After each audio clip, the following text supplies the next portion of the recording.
L'aide sociale, effectivement, c'est juste entre guillemets une mise à jour des montants, notamment minima, à verser à vos salariés. Donc, qu'on vous transmettra, hein, bien évidemment, avec le support. Vous avez déjà dû les recevoir avec les newsletters du mois de juin. Voilà, mais n'hésitez pas si vous avez des questions, mais les lettres sociales vous seront envoyées en intégralité. Là, on vous a juste présenté les principales modifications. Sachant que pour les deux départements Loire-Haute-Loire, on a remarqué une coquille dans les lettres sociales qui ont été envoyées dans la newsletter du mois de mai, où le taux horaire des deux premiers échelons était toujours l'ancien taux horaire. Donc on les a remodifiés et on vous les enverra Mais le à montant l'issue. Mais mensuel le était montant bien. mensuel était bon. Alors maintenant, on va parler, donc on va faire un petit peu pas mal de compta aussi, avec tout ce qui est allocation forfaitaire, cotisation et loi de financement de la sécurité sociale. Alors, un des premiers éléments, c'est le plafond des allocations forfaitaires, donc au 1er janvier 2026, dont les barèmes ont été revalorisés. Donc, pour rappel, donc c'est des frais professionnels donc qui sont versés sous forme donc d'allocations forfaitaires et donc non pas au réel ou sur justificatif. Et donc, ces allocations bénéficient d'exonérations sociales jusqu'à un certain montant qui est revalorisé donc chaque année civile. Donc aujourd'hui, on attend encore la mise à jour du BOSS, mais en tout cas, le site de l'URSSAF, lui, a d'ores et déjà mis à jour cette nouvelle revalorisation.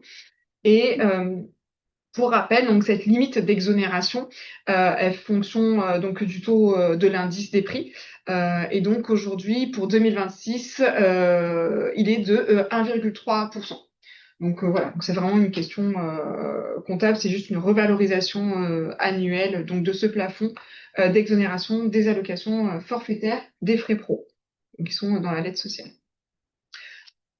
Ce que prévoit donc la loi de financement de la sécurité sociale. Pour info, on a eu un petit peu le même scénario que l'année dernière, c'est-à-dire que le projet de loi de financement a subi pas mal de modifications et n'a été voté, définitivement adopté que le 16 décembre et a été publié au journal officiel le 31 décembre, donc 2025 et pas 2026. Alors, je vous ai fait un petit point sur les quatre principales donc dispositions qui vous impactent, notamment la rupture conventionnelle avec le passage du forfait social à 40%, la limitation des arrêts maladie et suspension de la réforme des retraites. Ensuite, effectivement, il y a cette question du congé supplémentaire de naissance. On a eu aussi d'autres informations avec d'autres décrets qui sont sortis récemment. Donc, on y reviendra. Alors, sur la rupture conventionnelle, donc on a eu une hausse de la contribution donc patronale de ces indemnités de rupture conventionnelle. Alors, pour rappel, quand vous établissez une rupture conventionnelle avec votre salarié, vous devez donc lui verser une indemnité de rupture conventionnelle. C'est une négociation avec le salarié, donc grosso modo, vous avez le droit de donner l'indemnité que vous êtes mis d'accord avec le salarié. La seule exigence, c'est que ce montant d'indemnité ne doit pas être inférieur au montant qu'il aurait perçu s'il avait été licencié. Donc c'est vraiment la base, l'indemnité minimale, étant précisé que vous pouvez toujours aller au-delà. Ce montant que vous allez négocier avec votre salarié, c'est entre guillemets du net qui va dans sa poche, c'est-à-dire qu'en fait, c'est un calcul qui se fait, on se base sur les montants bruts des salaires, on fait un calcul et c'est ce qui va arriver entre guillemets en net dans la poche du salarié. Et sur ce montant-là, vous allez devoir payer un forfait social, donc une contribution patronale à l'État. Et jusqu'à présent, ce montant était fixé à 30%. Et donc aujourd'hui, il a été revalorisé, étant précisé que c'est la même contribution pour la mise à la retraite donc d'un salarié à l'initiative de l'employeur, ce qui représente des cas beaucoup plus rares. C'est pour ça qu'aujourd'hui, on fait plus un focus sur donc les RC, les ruptures conventionnelles. Donc c'est l'article 15 de la loi de financement de la sécurité sociale pour 2026 qui a augmenté donc de 10 points cette contribution et qui est passée donc de 30 à 40%. Donc ce qui est vraiment pas négligeable. Cette hausse de la contribution donc est entrée en vigueur au 1er janvier 2026. Donc typiquement, si vous versez une indemnité donc de 1 000 euros, vous devrez sortir 1 400 euros à votre salarié Vraiment, c'est pas négligeable. Et le but était effectivement de limiter le nombre de ruptures conventionnelles, puisque le salarié bénéficiait donc des indemnités donc de France Travail, hein, indemnité de chômage, et ça va en corrélation avec donc la baisse donc de la durée d'indemnisation qui est en train de passer voilà suite à ces ruptures conventionnelles. Donc, c'est vraiment le principal impact, c'est cette augmentation du forfait social donc de 30 à 40%. C'est vraiment pas négligeable. Ensuite, dans une des principales dispositions, on va avoir la limitation donc, des arrêts maladie des salariés. Donc, la loi de financement de la sécurité sociale limite la durée initiale des arrêts, puisqu'il y a certaines mesures qui ont été abandonnées en cours de route, et notamment en ce qui concerne surtout les prolongations. Donc, pour les arrêts qui sont délivrés donc par médecin, sage-femme, chirurgien dentiste, etc., la durée donc des arrêts prescrits ne pourra pas excéder un certain plafond qui sera déterminé par décret en Conseil d'État. Alors aujourd'hui, j'ai pas vu ce décret, mais on surveille. Mais ce dernier ne pourra pas être inférieur à un mois pour un premier arrêt et à 2 mois pour une prolongation. C'est-à-dire qu'on pourra pas limiter au-delà de ces durées-là. Ça, c'est vraiment la principale disposition sur les arrêts de travail de cette loi de financement.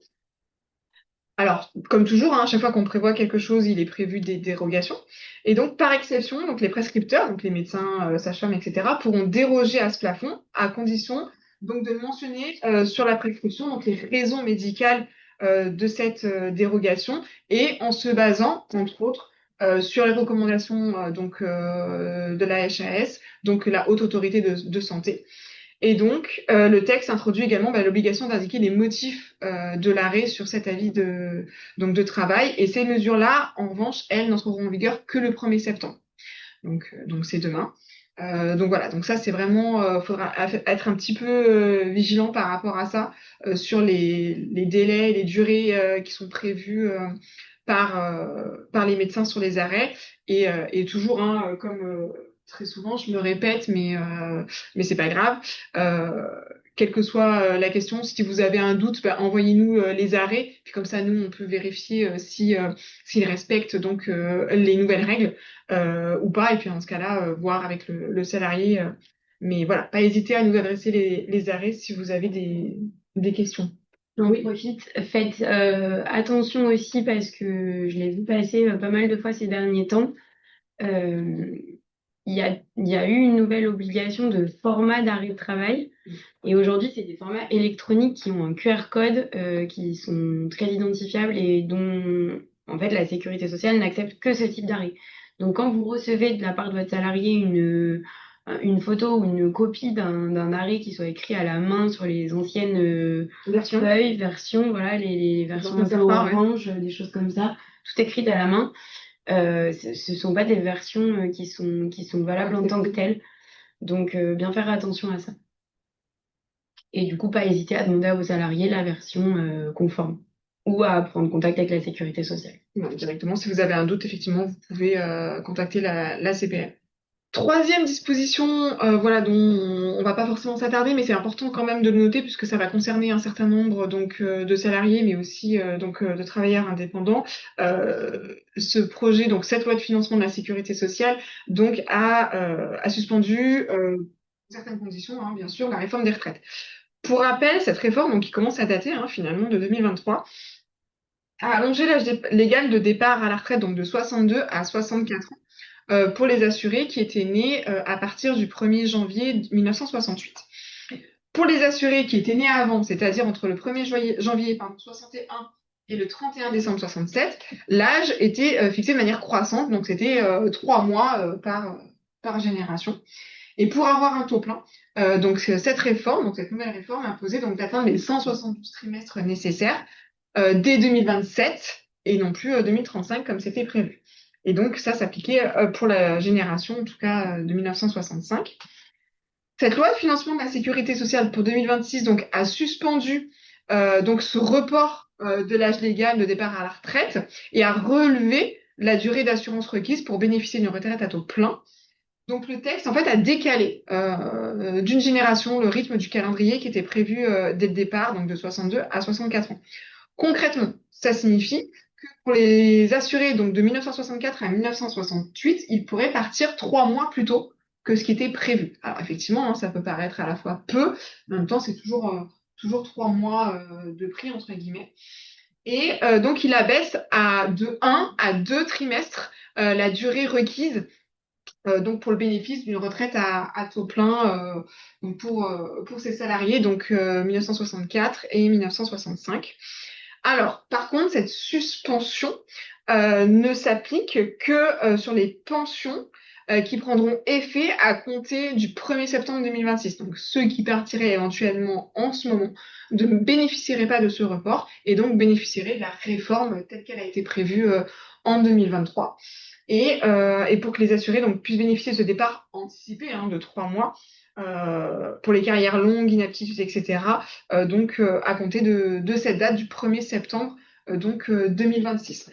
Donc c'est pas négligeable, mais voilà, c'est cette suspension de la réforme des retraites, étant précisé qu'on n'est pas à l'abri non plus, comme ce sont des dispositions qui ne sont prévues que via les lois de financement de la sécurité sociale, que d'ici fin d'année 2026, voire fin d'année 2027, et je pense notamment aux échéances politiques et électorales, ne puissent revenir encore une fois remodifier, suspendre de manière plus pérenne ou pas, ou revenir à la réforme. En tout cas, on n'est pas à l'abri de modifications qui soient successives sur cette matière. Donc voilà, on surveille, on continue de regarder, et bien évidemment, on n'hésitera pas à vous faire passer les informations au fur et à mesure qu'on les recevra. Et enfin, donc la principale vraiment disposition et qui va vraiment concerner vous et surtout aussi vos salariés, ça va être le congé supplémentaire de naissance, donc qui s'applique à compter du 1er juillet 2026. Alors du coup, ouais, je reprends le relais. Donc la loi de financement de la sécurité sociale, elle a instauré un nouveau congé supplémentaire de naissance qui va être d'une durée d'un ou de 2 mois au choix du salarié. Donc c'est un nouveau congé qui va pas remplacer les congés existants, donc paternité, maternité ou accueil et adoption d'un enfant. Euh, et donc c'est un congé qui va pouvoir être fractionné. Donc les parents ils vont pouvoir au choix le prendre sous forme d'un mois ou de 2 mois consécutifs ou de 2 périodes d'un mois non consécutifs.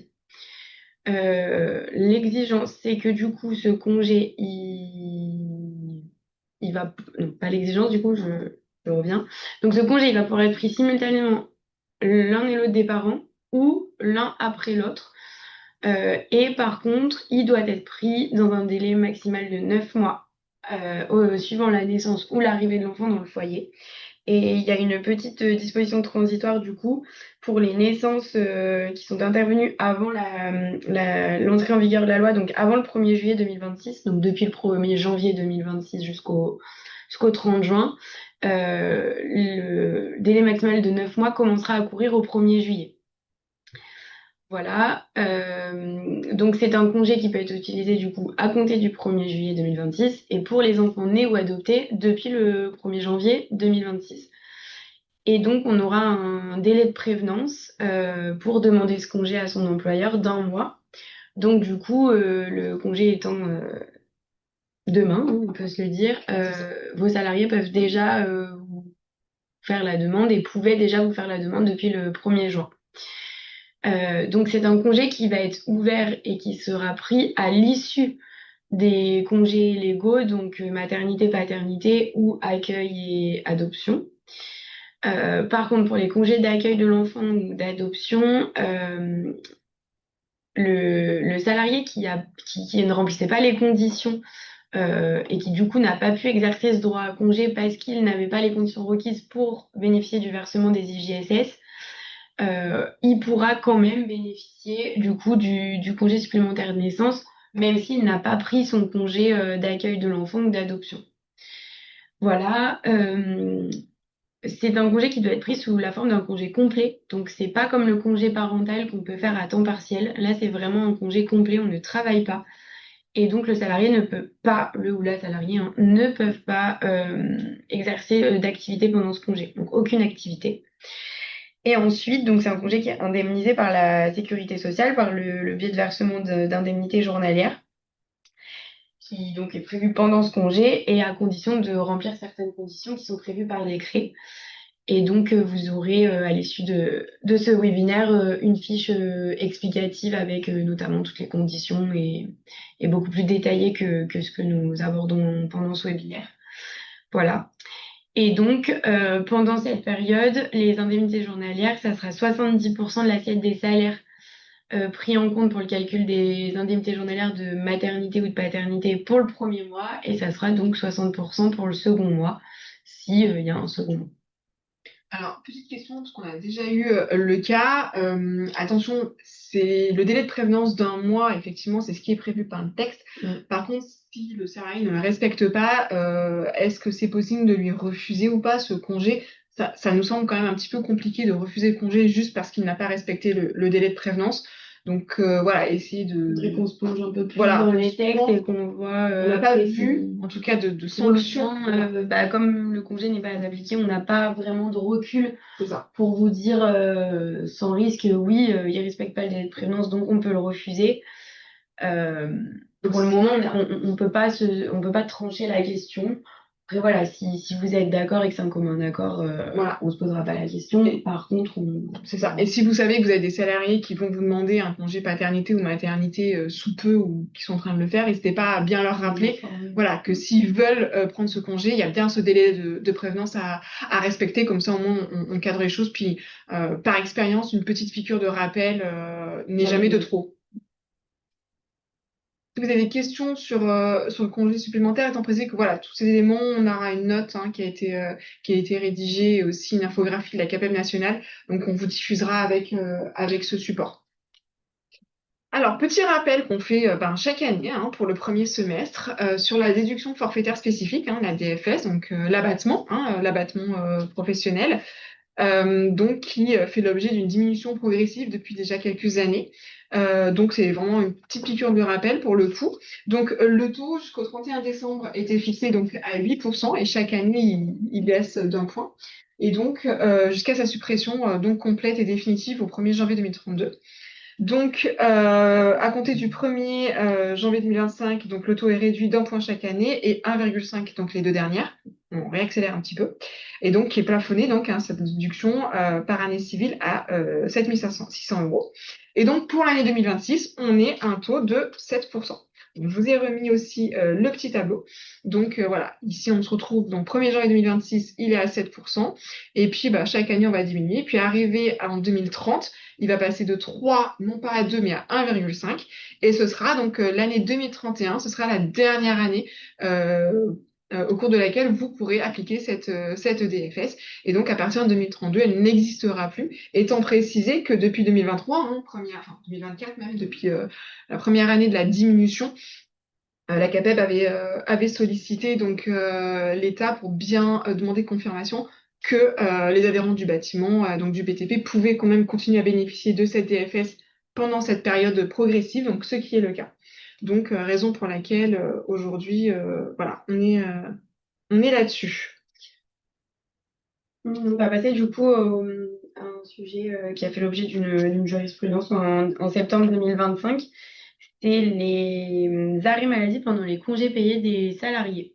Et donc la pratique de la mise en œuvre du report de ces congés.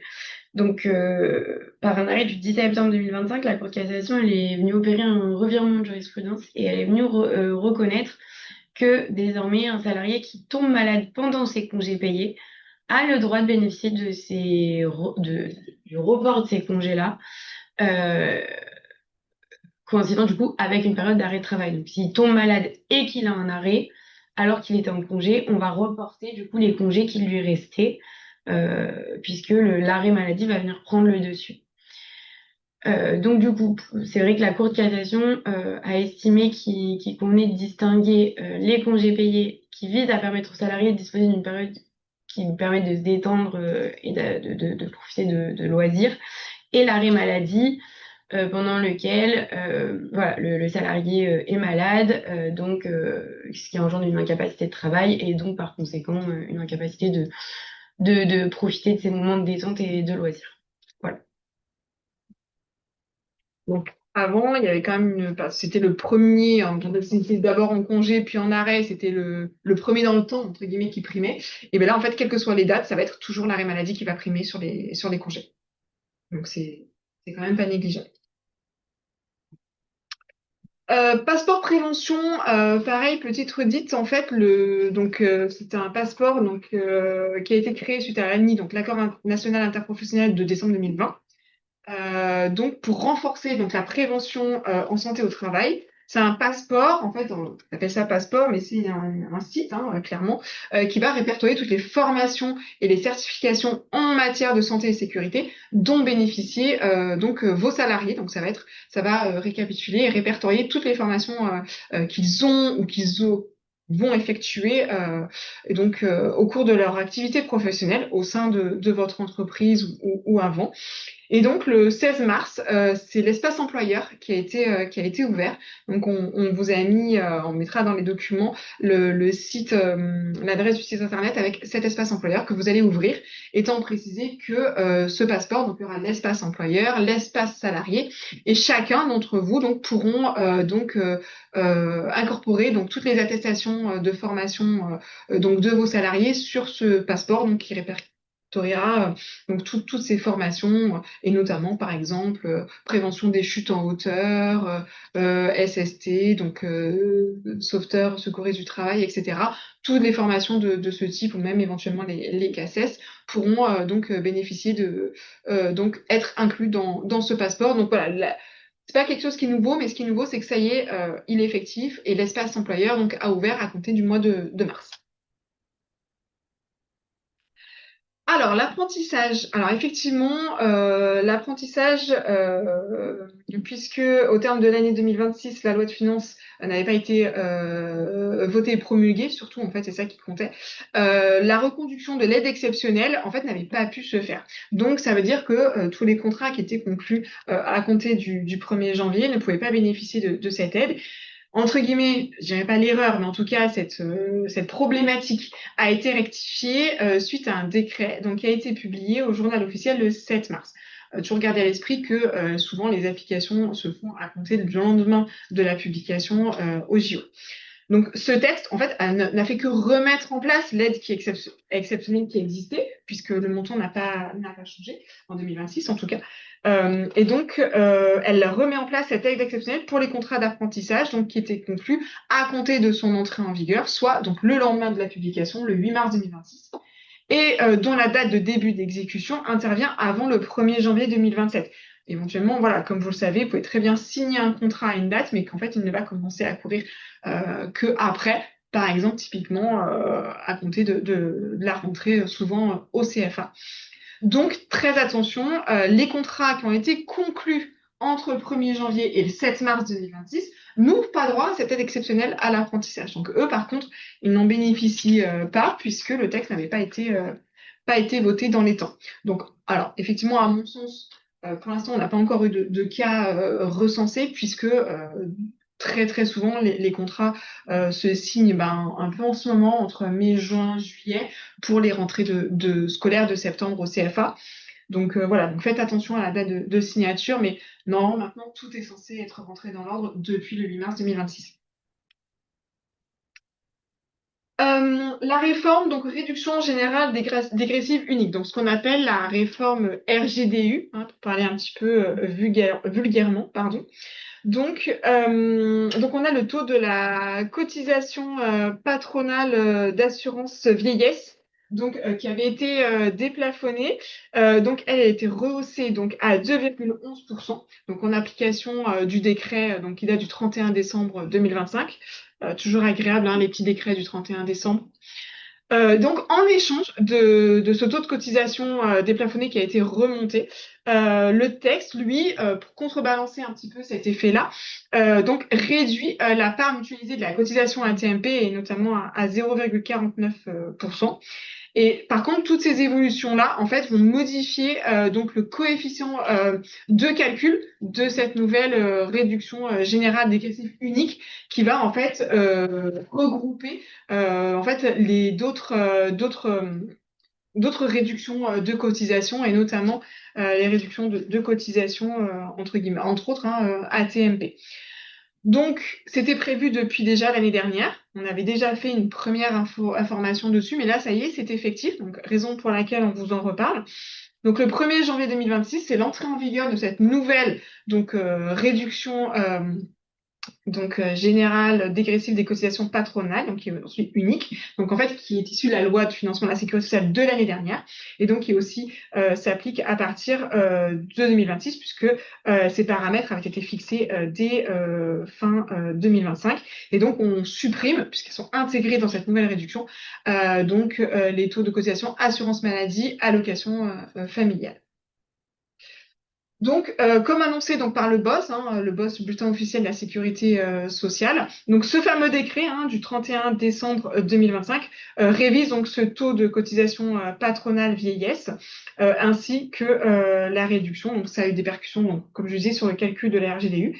Et ce nouveau mode de calcul, donc, qui s'applique depuis le 1er janvier, alors, globalement, si on fait un calcul un petit peu à la louche, devrait être plus avantageux pour les entreprises du bâtiment jusqu'à un certain point, c'est-à-dire avec un pic pour les salaires qui arrivent à 1,6 SMIC. Mais par contre, si on arrive entre 2 et 2,2 SMIC, ben à ce moment-là, ça sera moins favorable pour les entreprises, donc qui devront payer en fait des cotisations plus chères.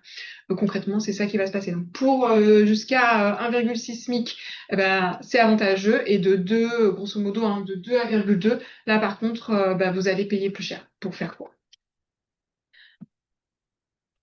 Euh, il y a aussi donc une réforme de l'assiette des cotisations sociales des travailleurs indépendants là qui vont vous concerner beaucoup plus généralement en tant que donc de TNS, travailleurs non salariés. Donc là, c'est le CPSTI et l'URSSAF qui viennent diffuser la nouvelle base de calcul. Donc pour ces cotisations, pour vos cotisations sociales, et donc qui vont évoluer donc après la déclaration des revenus de 2025 que vous avez donc effectué cette année. Et donc cette réforme, donc on va s'accompagne de l'évolution de tous les barèmes de toutes les cotisations. Donc je vous les ai remis pour rappel, puisqu'effectivement là encore c'est quasi, alors, je vais presque dire de la paye, mais c'est pas vraiment de la paye, mais c'est fiscal et social. Donc, notamment les cotisations maladie. Donc là, le barème est complètement aligné entre tous les travailleurs indépendants. Donc, le nouveau taux plein est fixé à 8,5%, alors qu'on avait quand même 6,70% pour les artisans. Donc, c'était plus avantageux. Donc là, on a une augmentation de cette cotisation. Pareil, la cotisation retraite de base qui était déplafonnée sur les artisans sur la totalité du revenu est montée de 0,60 à 0,72%. Et la cotisation de retraite complémentaire, pareil, des artisans, passe donc de 7 à 8,1% pour la part plafonnée et de 8 à 9,1 pour la part uniquement, la part qui dépasse le montant du PAS, donc du plafond annuel de la sécurité sociale. Alors, ces augmentations de cotisation, clairement, elles sont censées permettre une amélioration des droits à la retraite. Et donc, elle sera appliquée et est appliquée depuis le mois d'avril 2026 avec la campagne des revenus. Donc là, normalement, comme vous avez tous des experts comptables qui font vos déclarations ou vous qui les fassiez, normalement, ça a dû être intégré dans vos déclarations de revenus. Si c'est pas le cas, vous avez toujours aujourd'hui le droit à rectification, donc pas hésiter à contacter votre expert comptable ou aller directement sur le site d'OSE des impôts pour bien vérifier que ces taux de cotisation ont bien été mis à jour. Forcément, avec tous ces éléments-là, la caisse des congés payés qui perçoit une partie de ses cotisations a augmenté son taux donc pour rester un petit peu à l'équilibre, parce que comme vous le savez, la caisse doit rester à l'équilibre. Donc à partir du 1er avril 2026, donc suite à une validation du CA, donc du conseil d'administration du mois de mars, donc l'augmentation du taux est montée, donc il était à 19,6 et il est passé à 20,30%. Donc il y a une augmentation quand même des cotisations caisses qui ont quand même essayé d'être limitées parce que sinon on montait certaines caisses, et je pense notamment à Caisse Île-de-France et Caisse Grand Est, elles ont monté de plus d'un point. Donc nous on était à 0,8. Elles ont monté à quasi 1, voire 1,5. Donc, ce qui n'est pas négligeable. Donc, il y a une augmentation, mais qui est un petit peu moins significative que ce à quoi on aurait pu s'attendre. Donc, on est un peu mieux loti, entre guillemets, à la caisse. Auvergne-Rhône-Alpes. Donc là, vous avez dû recevoir normalement maintenant le courrier de la caisse. Et ensuite, on va faire un petit point voilà, sur les jours fériés, hein. Encore un petit peu d'actualité. Voilà, toujours encore d'actualité. Donc, concernant le chômage et les jours fériés, donc par principe, c'est vrai que les jours fériés légaux qui sont listés par le Code du travail, ils doivent être chômés. Maintenant, un accord d'entreprise peut lister les jours fériés qui seraient chômés dans l'entreprise et forcément, on comprend obligatoirement le 1er mai, sur lesquels on a une interdiction d'emploi. Attention, je le rappelle, parce que c'est pas toujours quelque chose qui vient tout de suite à l'idée. Il n'est pas possible de faire travailler les salariés mineurs, donc de moins de 18 ans, un jour férié. Et si le jour férié tombe sur un jour habituellement travaillé, vous devez maintenir la rémunération du salarié et vous ne pouvez pas lui demander de rattraper les heures non effectuées euh, du fait de sa minorité. Sur le travail des jours fériés. Donc, si vous n'avez pas d'accord d'entreprise sur des jours fériés chômés, vous allez pouvoir demander à vos salariés de travailler un jour férié qui serait habituellement travaillé. Donc, toujours à l'exception du 1er mai, hein, qui est obligatoirement chômé, et sans que le salarié puisse refuser, alors sous réserve d'un délai de prévenance suffisant, bien sûr, hein, on ne prévient pas la veille.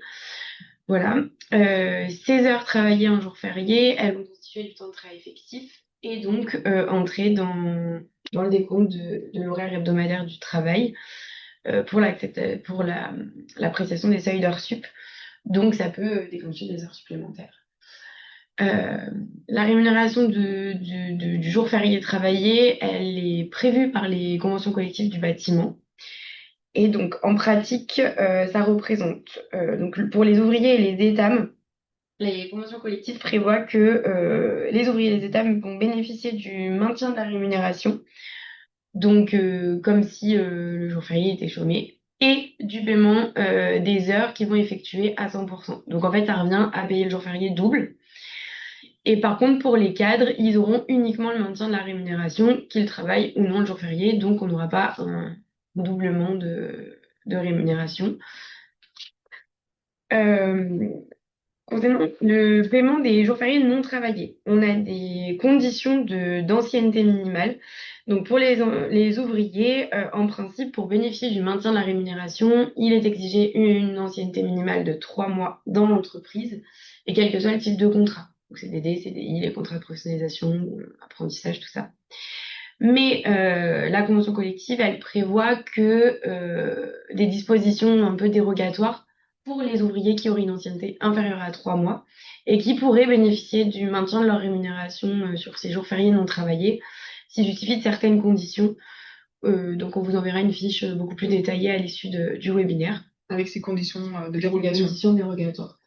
Et ces dispositions conventionnelles étant plus favorables pour le salarié, elles trouveront forcément à s'appliquer dès que votre salarié remplira les conditions pour bénéficier du maintien de la rémunération alors qu'il n'aurait pas l'ancienneté minimale requise.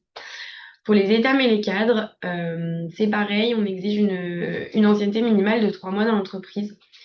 Par contre, la convention ne prévoit pas de dispositions dérogatoires pour les anciennetés inférieures à 3 mois. Néanmoins, il y avait eu un arrêté en 1946, donc qui date maintenant de longtemps, et qui prévoyait qu'en cas de jour férié chômé, le salaire des états et des cadres devait être maintenu sans condition, et y compris lorsque l'ancienneté était inférieure à 3 mois. Depuis cet arrêté, il n'y a pas eu de solution tranchée par les juges. Donc nous, c'est vrai qu'on vous recommande, et en général la doctrine aussi, d'assurer ce maintien de salaire pour vos états et vos cadres, même s'ils n'ont pas une ancienneté inférieure à 3 mois. Supérieure à 3 mois, pardon. Sur la question des jours fériés et des congés, donc un jour férié, il n'est pas considéré comme un jour ouvrable. Mais la caisse des congés, donc vous le savez, les congés sont décomptés en jours ouvrables. Donc le jour férié ne doit pas être décompté comme un jour de congé et le salarié du coup doit bénéficier d'un report. Si ce jour férié il tombe sur un jour qui est habituellement travaillé, donc on a pris l'exemple du 1er novembre, donc si votre 1er novembre tombe sur un mardi, Il doit être indemnisé par l'employeur à condition du coup que le salarié respecte, donc pour les ouvriers, hein, la condition d'ancienneté et totalise au moins 3 mois d'ancienneté d'entreprise ou moins de 3 mois en remplissant les conditions. Et pour les états mes cadres, du coup, sans condition d'ancienneté. Et si ce jour férié tombe sur un jour habituellement non travaillé, donc par exemple un 1er novembre qui tomberait un samedi, vous n'êtes pas dans l'obligation de donner une indemnité à vos salariés, car en fait, s'ils n'avaient pas été en congé ce samedi-là, ils auraient perçu aucune indemnisation particulière, ils n'auraient pas travaillé. Donc ça va être le cas du 15 août cette année, qui tombe un samedi, donc où la caisse va pas vous décompter un jour de congé, mais vous ne devez pas une rémunération, puisque pour les entreprises qui ne travaillent pas le samedi, hein, À l'inverse du 14 juillet qui va tomber un mardi. qui va tomber un mardi. Voilà. Et là, effectivement, on sera dans le premier cas. C'est ça. Je continue du coup sur ces jours fériés pour faire un point sur la journée de solidarité. La journée de solidarité, elle concerne tous les salariés. Alors, juste, on a une question, j'en profite juste avant. Est-ce que le jour férié compte comme des heures travaillées dans le calcul des heures supplémentaires hebdomadaires? S'il est travaillé, oui. S'il est travaillé, oui. Sinon, non. Donc, ça veut dire qu'il compte dans le contingent. Ouais. Donc, il faudra faire attention à ça. Uniquement s'il est travaillé. Voilà. S'il est chômé, ça change rien. Voilà. Donc la journée de solidarité, elle concerne tous les salariés, donc peu importe le type de contrat, que ce soit des apprentis, contrat de professionnalisation, CDD, CDI, à l'exception des salariés dont le contrat est suspendu, donc pour arrêt de travail, des choses comme ça. Le salarié qui doit travailler le jour de la journée de solidarité et qui est habituellement du coup un jour qui est chômé dans l'entreprise, il peut poser à cette occasion un jour de repos ou de congé payé qui va le dispenser du coup de se présenter à son poste de travail. On ne peut pas lui imposer un jour de congé payé, mais par contre, il peut le demander. Donc par principe, la journée de solidarité, ses modalités d'exercice, la date, tout ça, c'est la même pour l'ensemble des salariés, mais on va pouvoir prévoir des modalités spécifiques sur des salariés qui seraient placés dans des situations particulières. Je pense d'ailleurs aux mineurs qui n'ont pas le droit de travailler le jour férié, aux salariés à temps partiel sur lesquels la journée de solidarité tomberait sur un jour où normalement ils ne travaillent pas, sur les forfaits annuels en jours, etc. Mais tout ça, vous aurez le détail pareil dans une fiche qui vous sera envoyée à l'issue du webinaire. Donc je le redis, hein, attention, si vous fixez votre journée de solidarité sur un jour férié, ce qui arrive tout le temps, quasiment, les apprentis et les salariés mineurs, ils devront l'exercer sur un autre jour, parce qu'ils ont une interdiction de travailler sur des jours fériés.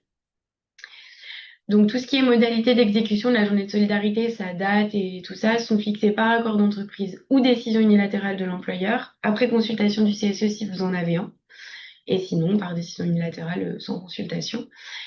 Et donc, vous pouvez prévoir donc le travail d'un jour férié précédemment chômé autre que le 1er mai. Encore une fois, le 1er mai, on n'y touche pas. Le travail d'un jour de RTT ou toute autre modalité qui va permettre le travail d'un jour qui était précédemment non travaillé dans l'entreprise. La journée de solidarité, elle peut être fractionnée en heures, donc sous réserve que le fractionnement soit effectif et corresponde bien à une période de 7 heures par an. Sur la rémunération du coup, de cette journée de solidarité, les heures qui sont travaillées au titre de la journée de solidarité vont pas être rémunérées et vont pas être prises en compte dans l'appréciation des heures supplémentaires sur la semaine et donc dans le contingent. Alors, je te laisse finir et après on prendra les questions juste à la fin de la présentation de cette journée de solidarité. Si le salarié est en absence injustifiée à cette date, vous devez déduire la journée de sa rémunération mensuelle. Et si le travail accompli dépasse 7 heures, parce que la journée de solidarité c'est 7 heures, donc si ce jour-là vous travaillez plus que 7 heures, donc on ne compte pas les forfaits jours. Hein, ceux qui sont à 39 heures par exemple. Voilà, mais par exemple, si ce jour-là vous travaillez 8 ou 9 heures, les heures qui vont être effectuées au-delà de 7 heures, elles devront être rémunérées sur la base du taux habituel du salarié, qui donnera du coup peut-être lieu à heures supplémentaires, hein, donc majorées, et elles entreront du coup dans le calcul du contingent, parce qu'on sera au-delà des 7 heures. Pour vos salariés qui arriveraient en cours d'année dans l'entreprise, ils doivent accomplir la journée de solidarité s'ils sont présents le jour fixé pour sa réalisation. Par contre, si votre salarié vous apporte la preuve qu'il a déjà accompli cette journée de solidarité chez un précédent employeur avant d'arriver chez vous sur la même année, donc vous, nouvel employeur, vous devez suivre une procédure. Donc c'est si le salarié accepte d'effectuer une nouvelle journée de solidarité, il travaille comme les autres sur cette journée en plus.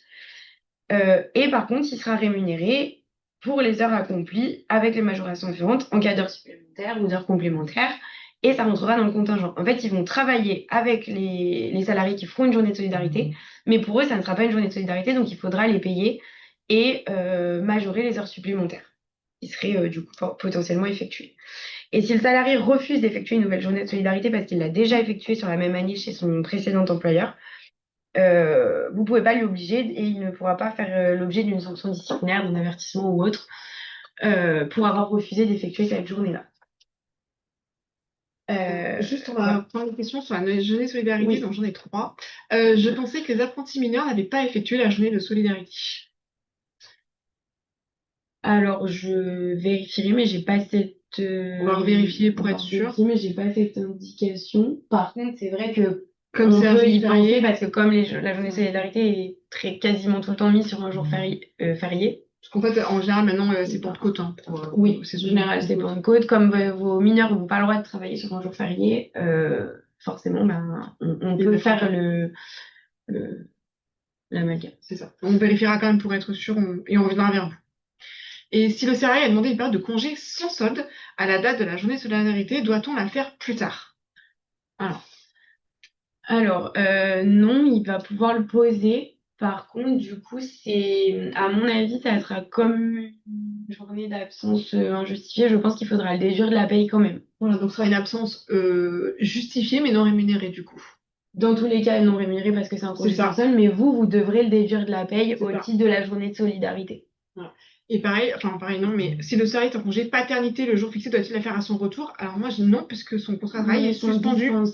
Pour la suspension En arrêt maladie, congé paternité, congé maternité. Pour un intérimaire, par exemple, pour le 14 juillet, cela lui est dû ou pas? Les intérimaires, on vous enverra, on a toute une fiche dessus. Dans la fiche de la journée de solidarité, vous verrez les dispositions pour les intérimaires. Voilà. On va passer du coup, vu que les congés arrivent et que souvent il y a des fermetures d'entreprise pour les congés, aux conditions à respecter pour pouvoir imposer des congés payés pour fermeture d'entreprise. On va passer très rapidement dessus, mais on préférait vous faire un petit rappel. Donc pour imposer des congés payés sur la période de prise des congés, vous devez respecter deux conditions. C'est avoir informé vos salariés de l'ouverture de la période de prise par note de service au moins 2 mois avant son ouverture, soit plus tard le 1er mars, parce que la période de prise ouvre le 1er mai, et avoir informé les salariés de l'ordre des départs en congé au moins 1 mois avant l'ordre des départs. Si vous n'avez pas respecté ces doubles conditions, légalement, vous ne pouvez pas imposer des congés payés à vos salariés sur la période de prise. C'est-à-dire que si vous imposez 15 jours au mois d'août ou 3 semaines et que vous n'avez pas respecté ça, le salarié pourrait venir vous dire, bah non, moi je veux pas poser mes congés maintenant, et vous pourriez pas lui imposer et vous ne pourriez surtout pas le sanctionner de ne pas vouloir poser ses congés. Si par contre vous voulez imposer des congés payés en dehors de la période de prise, vous avez uniquement à respecter la deuxième condition, c'est-à-dire d'informer les salariés de l'ordre des départs au moins 1 mois avant leur départ en congé. Voilà. Si vous avez besoin de modèles, de notes de service pour informer de l'ordre des départs et de l'ouverture de la période de prise, on a ce qu'il faut. On vous enverra pour le moment que pour les ouvriers, mais on peut très bien on crée nos modèles au fur et à mesure des demandes. Hein. Donc si vous avez des états médicaux dans vos entreprises et que vous avez besoin de notes de service pour les ouvriers des états médicaux, on vous transmettra ça. Alors, je vois qu'on a une autre question sur les intérimaires. Les intérimaires doivent être traités comme nos salariés, mais d'après les agences d'intérim, il n'y a pas d'ancienneté pour les indemniser d'un jour férié. On se bat à chaque fois pour cela. Oui, alors effectivement, c'est toujours la problématique avec les agences d'intérim. Après, il faut pas non plus considérer que parce que dans ce cas-là, ça veut dire que les intérimaires bénéficient d'un régime qui est plus favorable que les ouvriers lambda. Vous avez quand même un principe d'égalité. Et voilà, il y avait le principe d'égalité de traitement. Donc je pense que en se basant sur ça, effectivement, on pourra toujours. Oui, je suis désolée, mais continuer entre guillemets à se battre avec les agences d'intérim, en tout cas sur ce point. Quitte à leur faire passer les textes. Dispositions conventionnelles. C'est ça. Il n'y a pas d'autres questions. Je vais passer à un sujet qui est très d'actualité. c'est la canicule. Euh, donc, les exigences renforcées pesant, mais pas pensant, sur les entreprises en matière de prévention des risques liés aux épisodes de chaleur intense depuis le 1er juillet 2025 sont toujours applicables. Donc, vous devez, pour assurer la santé et la sécurité de vos salariés et protéger leur santé contre les risques liés aux épisodes de chaleur intense, évaluer ces risques-là liés du coup à l'exposition de vos salariés à des épisodes de chaleur intense en intérieur ou en extérieur. Et ensuite, si vous identifiez des risques, il faudra du coup définir des mesures de prévention et surtout les intégrer dans votre document unique d'évaluation des risques pro. Donc, pour rappel, la notion de chaleur intense, elle s'apprécie en fonction des seuils de vigilance pour canicule qui sont mobilisés par Météo France, donc vert, jaune, orange, rouge. Et l'épisode de chaleur intense, il correspond à l'atteinte des seuils du niveau de vigilance jaune. Donc, à partir de jaune, vous atteignez du coup des Donc épisodes en de ce moment, chaleur. tout le monde. Donc, en ce moment, tout le monde, parce que la moitié de la France est en rouge et l'autre moitié en orange. Voilà. Sur les mesures à mettre en place, donc il y en a plusieurs. Vous pouvez modifier l'aménagement et l'agencement des lieux et postes de travail, adapter l'organisation du travail avec notamment les horaires, fournir des EPI qui permettent de limiter ou compenser les effets des fortes températures ou de se protéger des effets des rayonnements solaires directs ou diffusés. Donc je pense notamment à des couleurs plus claires qui attirent la chaleur. Et voilà, certains EPI avec des textiles, voilà, des textiles spécifiques. particuliers, voilà. Bien qu'on est conscient que sur certains, enfin, vous avez aussi une obligation de sécurité générale et qu'on sait que sur certains chantiers, en fonction de votre activité, par exemple, leur fournir un short, c'est pas forcément possible et adapté.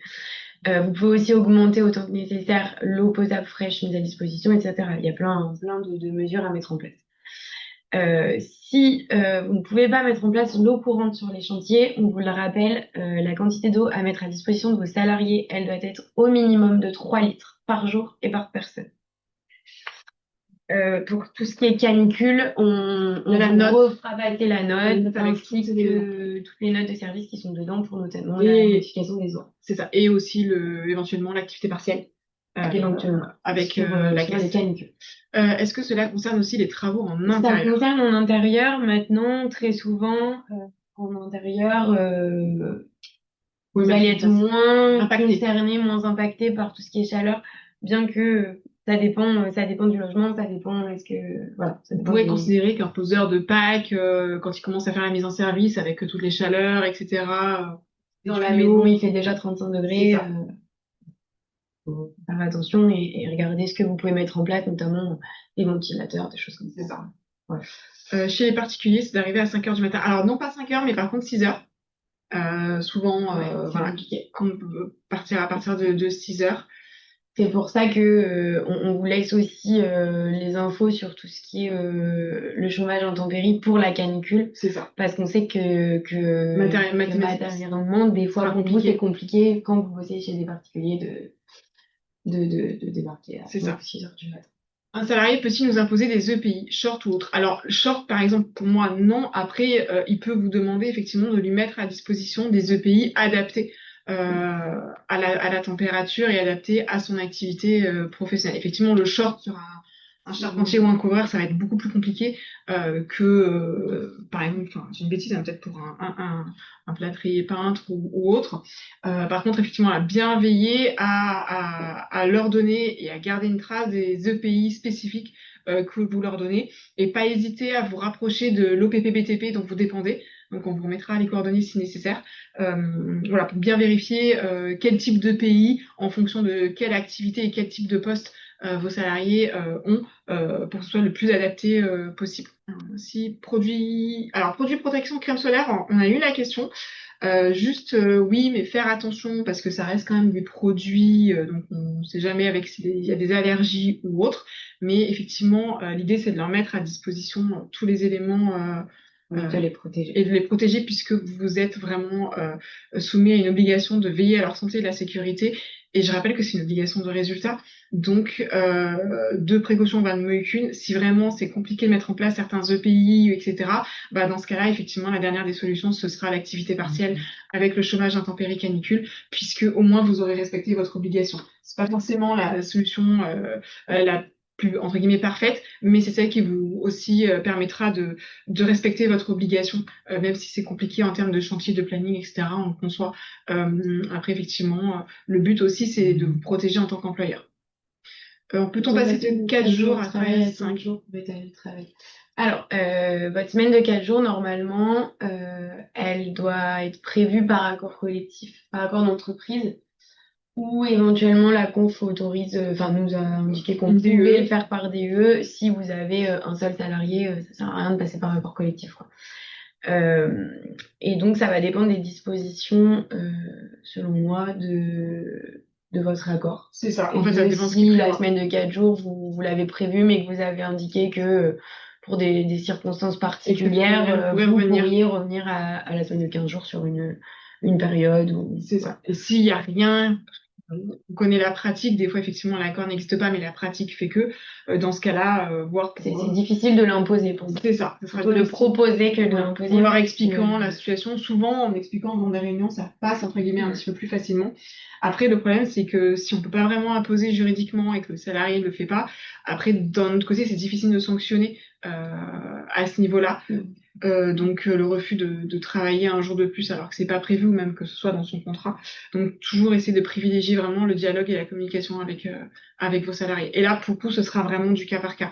Donc si vous avez vraiment si vous êtes face à une question sur un cas particulier, pas hésiter à revenir vers nous pour qu'on voit vraiment en fonction de votre accord ou de votre DUE ce qui est prévu pour ensuite anticiper les éventuelles modifications à faire. Je termine du coup le webinaire sur la prime carburant. Euh, pour un petit rappel, donc voilà, donc le montant, les modalités et les critères d'attribution de cette prime doivent être prévus par accord d'entreprise ou à défaut accord de branche et encore à défaut par DE après consultation du CSE s'il existe. C'est une prise en charge qui fait l'objet d'une mention sur le bulletin de paye. Et le montant est exonéré de toute cotisation d'origine légale ou conventionnelle et d'impôt sur le revenu dans la limite de 300 euros par an et par salarié pour les frais de carburant et 600 euros pour tout ce qui est frais d'alimentation d'un véhicule électrique, hybride, rechargeable ou hydrogène. Je vois votre question. Non, elle n'est pas obligatoire. C'est au choix de l'employeur. C'est une prime carburant. La prime carburant, elle vous sert à prendre en charge un petit peu les trajets domicile-lieu de travail de vos salariés. Par contre, elle est soumise à condition, mais j'y viens. Donc, le montant exonéré de la prise en charge des frais de carburant ou d'alimentation des véhicules électriques, euh, il est forfaitaire. Donc, le nombre de kilomètres parcourus, entre guillemets, on en est indifférent. Il est donc pas exigé de fournir des justificatifs de dépenses de carburant quand la prise en charge n'excède pas 300 euros ou 600 euros pour les véhicules électriques.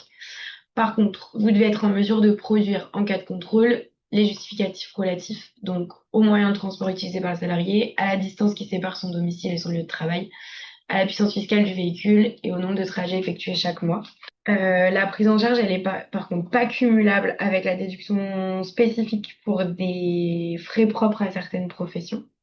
Et en revanche, elle va être cumulable avec l'exclusion d'assiette de la prise en charge des ICA, des indemnités kilométriques.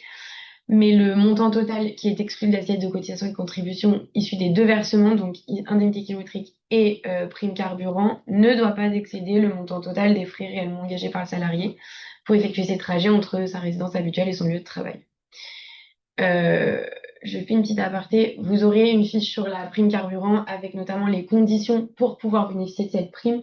Et notamment, on ne peut pas la donner entre guillemets à tout le monde. Il faut que le salarié n'ait pas la possibilité de prendre les transports en commun, soit parce qu'il n'y en a pas. Parce que Ouais, ça répond à donc ça répond à votre question. voilà, sur la prime qui peut être mise en place pour certains salariés uniquement. Donc pour certains salariés uniquement, oui. Alors, s'ils rentrent dans les conditions, c'est tout le monde ou personne. Mais s'ils ne rentrent pas dans les conditions pour bénéficier de cette prime, vous pouvez les exclure parce que justement, ils ne répondent pas aux conditions posées par les textes. Et donc, notamment celle de il faut ne pas pouvoir prendre les transports en commun pour se rendre sur son lieu de travail. Donc soit parce qu'il n'y en a pas, soit parce que au niveau des horaires de travail, des contraintes familiales, des choses comme ça, il n'est pas possible pour les salariés de prendre, de prendre les transports en commun. Oui, le gouvernement avait annoncé un relèvement du seuil d'exonération de la prime carburant pour les véhicules essence et diesel de 300 à 600 euros pour aligner du coup sur les véhicules hybrides. Mais on a pour le moment, à part la conférence de presse, on n'a rien dans les textes qui nous permettent aujourd'hui de vous dire que cet exo est passé à 600 euros sans risque. Pour l'instant, Pour ça le reste une moment, annonce, donc voilà. En juridiquement, l'absence de précision, on reste à 300. ouais, rester à 300. Alors, on a fini. Si vous avez des questions, n'hésitez pas. On va, sur les questions auxquelles on n'a pas pu forcément répondre aujourd'hui, on va bien refaire le point et vous mettre les réponses avec tous les documents et le support.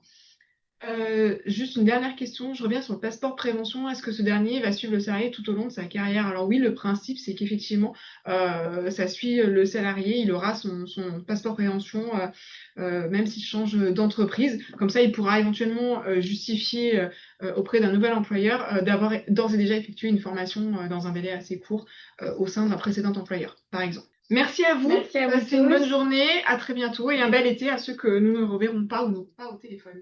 Merci à vous. Au revoir. Au revoir.